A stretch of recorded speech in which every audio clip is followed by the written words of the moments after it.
السلام علیکم ناظرین، آپ دیکھ رہے ہیں ایمرا نیوز اور میں ہوں آپ کا میزبان طاہر بخاری۔ میں اس وقت عافیت اولڈ ایج ہوم میں موجود ہوں، جہاں میرے ساتھ موجود ہیں اولڈ ہوم کی انچارج میڈم سمیرہ۔ السلام علیکم۔ وعلیکم السلام۔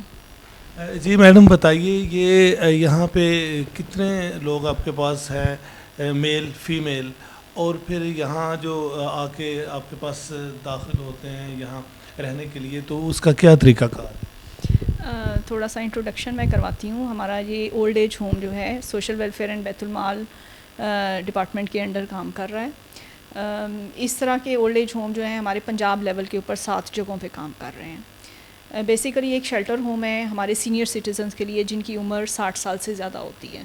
ایک ایسے لوگ جو کسی بھی گھریلو مسائل کی وجہ سے بچوں کے ساتھ ان کے کانفلکٹس ہو گئے ہیں، یا ان کا نہیں ہے، کوئی بچے نہیں ہیں، یا ان کے اسپاؤس کی ڈیتھ ہو گئی ہے، کوئی ان کو لک آفٹر کرنے والا نہیں ہے، یا لاوارث لوگ جو 60 سال سے زیادہ ہوں، وہ یہاں پہ آ کے ایڈمیشن لے سکتے ہیں۔ یہاں پہ ہمارے پاس ٹوٹل ابھی 37 لوگ موجود ہیں، میل اور فیمیل دونوں، 13 خواتین ہیں اور 24 مرد ہیں یہاں پہ۔ ہمارے پاس جب کوئی بھی یہاں پہ کلائنٹ آتا ہے داخلے کے لیے تو ہم ایک ان سے ہینڈ ریٹن اپلیکیشن لیتے ہیں، اور کچھ ڈاکومنٹس ہیں جو ہم انہیں بتا دیتے ہیں، جیسے ID کارڈ ہو گیا، ان کے میڈیکل فٹنس سرٹیفکیٹ ہے، ان کی پکچرس ہوتی ہیں۔ سو ان کے ایڈمیشن کے بعد یہاں پہ ہمارے پاس وہ رہ سکتے ہیں کم از کم 2 سال کے لیے۔ یہاں پہ رہتے ہوئے جو ہماری بنیادی ضروریات ہیں، جس میں رہائش کی، کھانا پینا، ان کی میڈیسنس، ریکریشن کے کچھ انتظامات، وہ ہم یہاں پہ پرووائڈ کرتے ہیں۔ یہ ساری سروسز فری آف کاسٹ ان کو پرووائڈ کی جاتی ہیں، ان کی کوئی چارجز نہیں ہیں یہاں پہ۔ اچھا، جو بیمار ہوتے ہیں ان کو بھی کر لیتے ہیں یا صحت مند صرف آپ جو ہوتے ہیں ان کو؟ نہیں، بیمار ایسے بیماری نہ ہو کہ جو کنٹیجیس پھیلنے والی ہوتی ہے۔ دیکھیں آج کل ایسی بیماریاں، بلڈ پریشر، شوگر، یہ ہارٹ پرابلمس، یہ تو تقریباً ہر دوسرے شخص کو ہیں، تو ان پرابلمس کے ساتھ ہم ایڈمیشن لے لیتے ہیں۔ لیکن کسی قسم کی ڈسیبلٹی، یہ ہمارے SOP میں ہے، اپرووڈ SOPs ہیں کہ کسی قسم کی ڈسیبلٹی نہ ہو، کنٹیجیس ڈیزیز ان کو نہ ہو، مینٹلی فٹ ہوں وہ۔ ان کے جو اخراجات ہوتے ہیں کھانے پینے کے لیے دیتے ہیں یا ان کے لباس بھی ہوتا ہے پہننے کے لیے؟ جی، ان میں موسمی جوڑے شامل ہیں، گرمیوں میں ایک اور سردیوں میں۔ ویسے تو ہم مطلب ڈونرز کے تھرو ان کو مطلب اچھی یہاں پہ سہولیات پرووائڈ کی جاتی ہیں، لیکن بیسک ہمارا جو ہے وہ بجٹری ہے، ہمارا سوشل ویلفیئر اینڈ بیت المال ڈپارٹمنٹ ہے، اس کی طرف سے ہمیں۔ اس کے کوئی ڈونرز وغیرہ نہیں ہوتے؟ ڈونرز ہیں، بہت کم ہیں۔ میں ریکویسٹ کرتی ہوں ڈونر سے کہ جو ان کو پاکٹ منی دے کے جاتے ہیں یہاں پہ، کیونکہ پاکٹ منی ہمارے پاس فی الحال ڈپارٹمنٹ کی طرف سے اس کی فیسلٹی نہیں ہے، تو کچھ ریکریشن میں ہمیں ہیلپ کر سکتے ہیں، ہم ان کے کوئی ٹورز وغیرہ کروائیں، کوئی ٹرپس لے کے جائیں، اگر ہمیں ضرورت پڑے تو پھر ہم ان سے ریکویسٹ کرتے ہیں کہ ہمیں مطلب اس قسم کی جو ایکسٹرا کو کیریکولر ایکٹیویٹیز ہیں اس میں ہمیں فیسیلیٹیٹ کریں وہ۔ اچھا میم، یہ بتائیں کہ زیادہ تر جو یہاں پہ لوگ آتے ہیں ان کے کیا مسائل ہوتے ہیں؟ ہمارے نا یہاں پہ ڈفرینٹ کیٹیگریز ہیں۔ دیکھیں، ایک کیٹیگری تو بالکل ان کلیم، ایک ایسا شخص جس کا کوئی والی وارث دنیا میں نہیں ہے، وہ فیملی نہیں ہے اس کی، وہ ہمارے پاس آ سکتے ہیں۔ پلس ایسے جن کے بچے نہیں ہیں، ان کے ہسبینڈ یا وائف اسپاؤس میں سے کسی کی ڈیتھ ہو گئی ہے۔ دیکھیں رشتہ دار بہن بھائی بہت کم سپورٹ کرتے ہیں آج کل، وہ آ سکتے ہیں یہاں پہ۔ یا ایسے بھی لوگ جو فیملی کانفلکٹس کے ساتھ، جن کے بچوں کے ساتھ کسی وجہ سے نہیں بن رہی، پراپرٹی کے مسائل ہوتے ہیں یا آپس میں ایڈجسٹمنٹ کے ہیں، اکنامک ایشوز ہیں، وہ یہاں پہ ہمارے پاس آ سکتے ہیں، ایڈمیشن لے سکتے ہیں۔ مختلف کیٹیگریز ہیں۔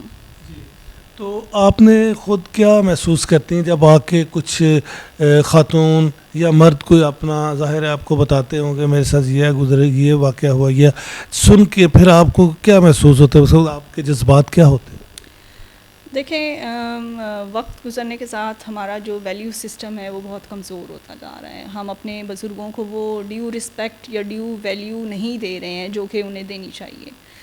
تو ہمارے پاس جب آتے ہیں تو ظاہری سی بات ہے وہ آٹومیٹیکلی ایک پریشر میں ہوتے ہیں، کچھ جو ان کے سوشل اور فیملی سائڈ پہ ہوتے ہیں، ان کو شیلٹر کے مسائل ہوتے ہیں۔ سب سے پہلے تو ہم ایک کمفرٹیبل انوائرمنٹ ان کو پرووائڈ کرتے ہیں تاکہ وہ اپنے ان مسائل کے ساتھ تھوڑا سا ان کو بھول سکیں، ان کو ساتھ کوپ اپ کر سکیں.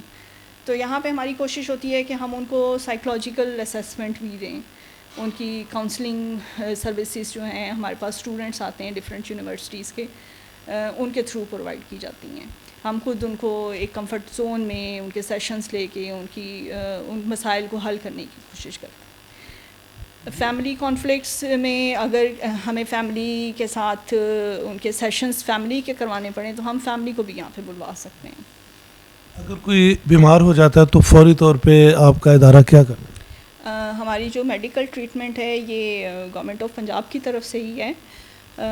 ونس اے منتھ ایسا ہے کہ جناح ہاسپٹل کی ایک ٹیم باقاعدہ جس میں cardiologist, general physician, different categories کے ایکسپرٹس جو ہیں وہ ہمارے پاس آتے ہیں. وہ یہاں پہ آتے ہیں.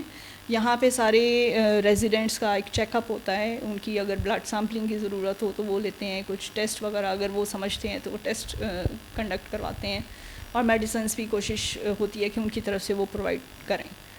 اور ڈے ٹو ڈے اگر فرض کریں کبھی کسی کو پرابلم ہو، بخار، زکام یا جو اس قسم کے مسائل ہیں، ان کے لیے پھر ہم نیئر بائی ہاسپٹل میں پرائیویٹلی ان کو چیک کرواتے ہیں. کچھ انسان جو ترش مزاج کے بھی ہوتے ہیں، تو کبھی آپ کو کوئی ان سے کبھی مسئلہ نہیں ہوا؟ بزرگوں کے تو بہت زیادہ مسائل ہیں، اسپیشلی جب ہم اولڈ ایج کی بات کرتے ہیں تو میرے خیال میں بچوں سے زیادہ مشکل ہے ان کو ہینڈل کرنا. اور روزانہ کی بنیاد پہ ایک دوسرے کی سم ٹائم شکایات، گلے شکوے فیمیل میل دونوں کی طرف سے ہوتے ہیں. تو میں کوشش کرتی ہوں کہ ان کو پہلے تو تحمل سے سنوں، تاکہ ایک کتھارسس تو پہلے ان کا وہیں پہ ہی ہو جاتا ہے کہ جب ہم ان کی بات اچھے طریقے سے سن رہے ہیں. پھر کوشش ہوتی ہے کہ جو مسائل ہیں ان کو ایمیکیبلی اچھے طریقے سے حل کیا جائے. بہت بہت شکریہ. بہت شکریہ، تھینک یو سو مچ. جی ناظرین، آپ نے عافیت اولڈ ایج ہوم کی اسسٹنٹ ڈائریکٹر جو انچارج ہیں میڈم سمیرہ، ان کی گفتگو سنی اور انہوں نے بتایا کہ یہاں کیسے لوگ آ کے رہ سکتے ہیں، ان کا طریقہ کار کیا ہے اور کیسے انہیں رکھا جاتا ہے، انہیں کیسے ٹریٹمنٹ دی جاتی ہے. آپ نے سنی. طاہر بخاری کو دیجیے اجازت. اللہ نگہبان.